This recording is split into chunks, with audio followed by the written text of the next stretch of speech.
Hey everyone, this series is going to be all about the socially contentious topic of conspiracy theories. What are they? What makes people believe in them? And are they true? While conspiracies do occur, the trap of conspiracy thinking can be debilitating in many ways, such that we begin to spot ordinary or chance events as all part of a perfectly orchestrated conspiracy.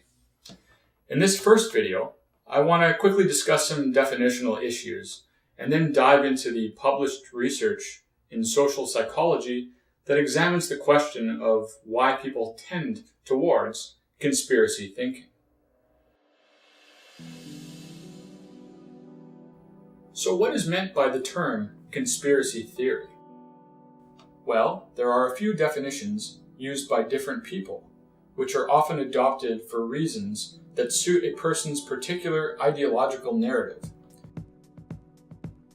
A common definition is an explanatory hypothesis that alleges the organization of two or more people acting in secret to plot against the best interests of others. However, in popular culture, as well as in the social psychology literature, the term conspiracy theory has come to commonly refer to any alternative and unsubstantiated explanation of a particular event that accuses people of plotting against others.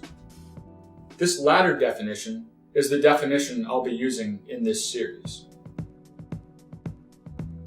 These features, secrecy, the involvement of two or more people acting, the goal-oriented actions that harm others, and lack of substantiation, are all necessary features of conspiracy theories. Again, to be sure, conspiracies do occur, but I'll refer to those simply as proven conspiracies, whereas the unsubstantiated explanations that contradict the bulk of the evidence will be referred to as conspiracy theories. Granted, these are not perfect labels, and they come fully charged with provoking emotional responses in people. But I don't think we can dispose of the conspiracy theory label, as it describes a very particular type of thinking. Even more pronounced and extreme are what I'll call grand conspiracy theories, which are simply conspiracy theories that posit large groups of people orchestrating very complex events that require a near impossible level of precision to pull off without anyone noticing. Except the conspiracy theorists, of course. It is these types of conspiracy theories and this type of conspiracy thinking that I want to explore here. Many, perhaps most, of the popular conspiracy theories out there are of this type of grand conspiracy magnitude. Needless to say, I hope, the grander the scale, the less likely that a conspiracy could be pulled off without error. This video will not discuss whether particular conspiracy theories are true or not, but rather discuss the social phenomenon of conspiracy thinking in terms of its features and what causes people to believe in them. So let's get into it. Conspiracy thinking is a common subset of denialist thinking, which I discussed in the previous series. There are many common features of this particular type of denialism. First, there's malign intent. Conspiracy theorists will often refer to the, quote, official explanation, alleging that the mainstream story is a lie and part of the conspiracy. The official explanation should really be called the evidence-based consensus. Next, there's the alleged hyper-competence and power of the conspirators, discounting the possibility of accidents occurring. Then there's the significance of events' details and grandiosity. Conspiracy thinking also tends to lack positive evidence and is more based on anomalies and negative evidence, which often is related to shifting the burden of proof and argument from ignorance fallacies. And lastly, conspiracy theories are often self-insulating and unfalsifiable. Everything is part of the conspiracy, is the general idea here. including the disconfirming evidence, which of course must be planted, which means there's no way the theory could ever be refuted. It's thus believed in like a dogma, one that can't be shaken in the believer's mind. So, who believes in conspiracy theories?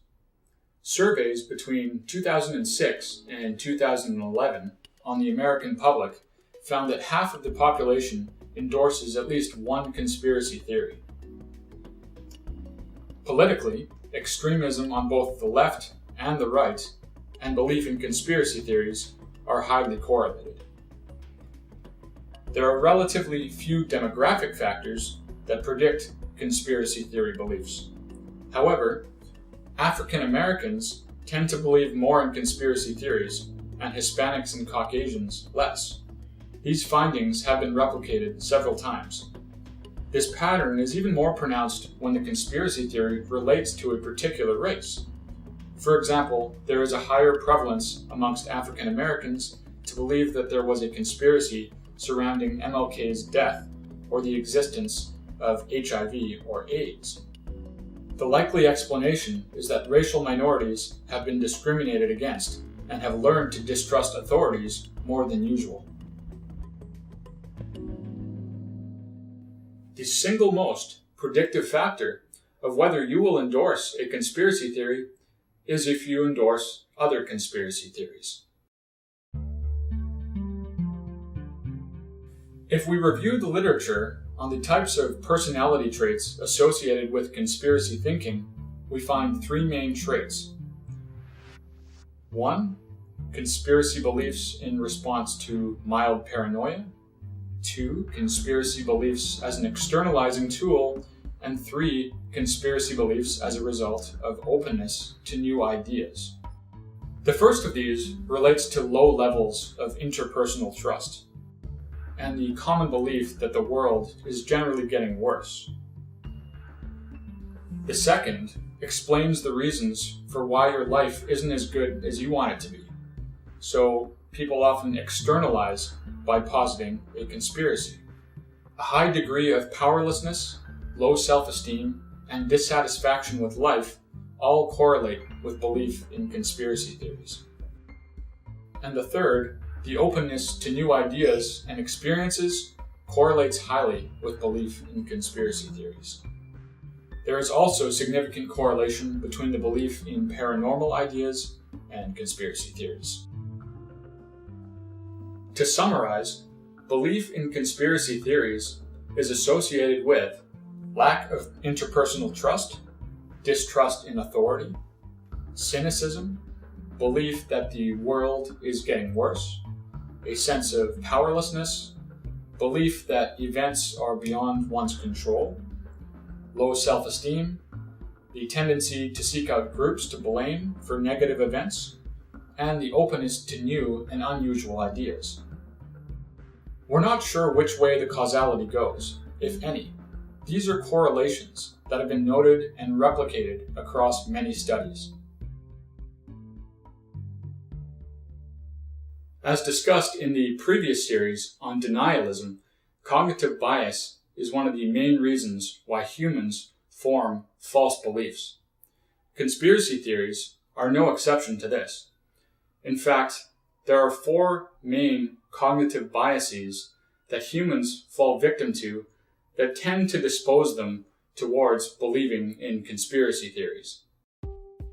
They are illusory pattern perception, the proportionality bias, confirmation bias, and the projection bias. The first is a type 1 error. We think we've seen something meaningful rather than randomness. Type 2 error is that there is something meaningful, but we see randomness. Almost every conspiracy theory commits a type 1 error. In fact, there's an evolutionary advantage to it. The lack of control increases the likelihood to see illusory patterns and thus commit this type 1 error. The proportionality bias is that we want big important events to have big important causes. It doesn't sit right with us to think that JFK's murderer was just one guy. yet we tend not to attribute the same nefarious conspiracy theory with the unsuccessful attempted murder of former US President Reagan. Confirmation bias is one of the most common cognitive biases, which is when we seek to find information that confirms our prior beliefs and dismiss contrary information. This relates to conspiracy theories in a fairly obvious way. Those prone to conspiracy thinking will seek to validate their alternative explanations by typically only reviewing information sources that are supportive of their views, while either dismissing or ignoring contrary sources, or only reviewing contrary sources with the goal of refuting them. And the projection bias refers to the tendency to think that others have similar beliefs or attitudes as we do. This might seem surprising, but it's found to be a common bias at play amongst conspiracy theorists. There has been found to be a strong connection between those who would conspire themselves and the endorsement in conspiracy theories. They conspired because I would conspire, is the basic mentality here. All of these biases and traps in thinking will often converge to form what psychologists call a monological belief system, where conspiracies are perceived everywhere and anywhere and can explain anything. It's so dominating of an ideology that it even motivates some people to believe in contradictory conspiracy theories at the same time. This begs the question, how do we prevent conspiracy thinking? Simply educating people by providing correct information isn't enough, because people are very good at finding a way to deny evidence when there is a clash between the information and their ideologies. What has likely found to be the best measure is a preventative one. We need to inoculate people ahead of time on the traps of conspiracy thinking. A meta-analysis of inoculation techniques has confirmed the benefits of this approach, though it is not without shortcomings. However, when the damage is done, inoculation is no longer possible as a preventative measure, and instead we need to focus on improving people's reasoning methods, getting them to understand the cognitive biases that drive this type of thinking, and proposing a more reliable alternative in terms of a skeptical approach to evaluating claims. In other words, getting them to question the metrics for how they've arrived at their beliefs is the goal. This is not easy. It's the point of this channel, after all.